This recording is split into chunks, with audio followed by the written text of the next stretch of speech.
À l'heure où certains profitent de ce que donne la mer lors d'une grande marée, 118 de coefficient ce vendredi, d'autres n'oublient pas que la mer reprend parfois ce qu'elle donne. Au fond de la rivière de Daoulas, sur la commune de Dirinon, les vagues grignotent ce trait de côte.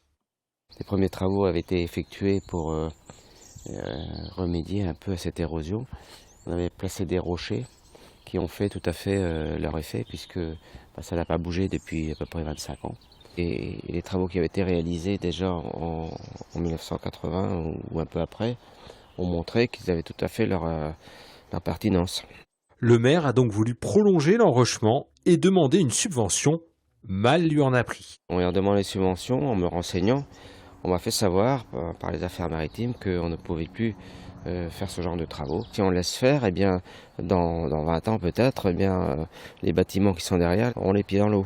Faut-il interdire systématiquement l'enrochement? Difficile à dire. À Brest, à l'IEM, l'Institut européen de la mer, un groupe de chercheurs a édité ce guide à l'usage des élus et du grand public pour mieux comprendre l'érosion marine. Ce document-là, c'est le résultat d'un programme de recherche qui a été effectué de 2010 à 2016.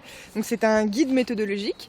Il est destiné à tous les élus et aux collectivités et permettre de connaître les risques d'érosion et de submersion pour mieux les gérer.